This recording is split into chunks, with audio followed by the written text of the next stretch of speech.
Sabi ko, tinakpan niya ng unang yung mukha ko nung araw. Siyempre, hindi ako makahinga. Kakawag-kawag ko, hindi ako makahinga. Parang ko lang siya, parang baliwala lang sa kanya. Opo. Tapos? Hindi galit ako siyempre, nung ginako na natanggal niya yung kamay niya natanggal ko, hindi galit ako siyempre. Opo. Ano pong ginawa niyo po ng time po na yun po? Sinita ko siya, ba't mo ako ginaganyan ako? Hindi lang daw, biro lang daw yun, sabi sa akin. Biro na, mamamatay na ako, bibiruin pa ako. Ganun po yung ginawa niya po siya. Ganun ginawa sa akin. Grabe.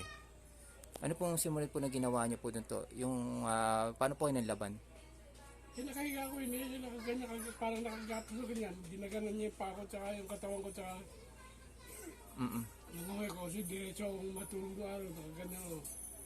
Naganan niya, di siyempre makagalaw ka ba? Inuwan niya ulo, tsaka ano sa mukha ko. Pinakpan yung mukha ko. Ganun? Oo, pinakpan niya yung mukha ko. Ayan. Naalala ko lang lang. Naalala ko yun. Kasi hindi ko masyadong kinukuha yung dahil kasi baka kakabiro lang. May biro ba gano'n, papatay mo ako. Pero laki-laki nung natatanggap po sa akin, laki-laki nung sound ko na araw. Dahil segundo official ako na araw.